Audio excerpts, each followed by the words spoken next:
الحمدللہ رب العالمین والصلاة والسلام علی رسولہ الکریم، اما بعد فاعوذ باللہ من الشیطان الرجیم، بسم اللہ الرحمن الرحیم۔ یا ایہا الذین آمنوا کتب علیکم الصیام کما کتب علی الذین من قبلکم لعلکم تتقون۔ صدق اللہ العظیم۔ اے ماہ رمضان، اے رب کے مہمان، تیرا آنا مبارک ہو۔ رکھیں گے روزے، پڑھیں گے قرآن، تیرا آنا مبارک ہو۔ آج ہم جس موضوع پہ بات کریں گے، اللہ خالق کی کائنات نے قرآن میں فرما دیا کہ اے ایمان والو، تم پر روزے فرض کیے گئے ہیں جس طرح تم سے پہلے لوگوں پر روزے فرض کیے گئے تھے۔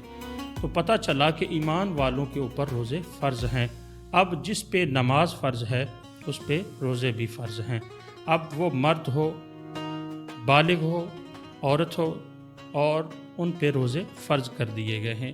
اب جو بندہ جان بوجھ کر ماہ مقدسہ کے روزے چھوڑتا ہے، اللہ خالق کی کائنات کے محبوب نے فرمایا ہے کہ جو بندہ جان بوجھ کر رمضان کو حاصل کرنے کے باوجود وہ بندہ اگر جان بوجھ کر روزہ چھوڑتا ہے تو وہ پوری زندگی بھی اس کی قضا ادا کرے تو وہ رمضان کے ایک روزے کی قضا ادا نہیں کر سکتا۔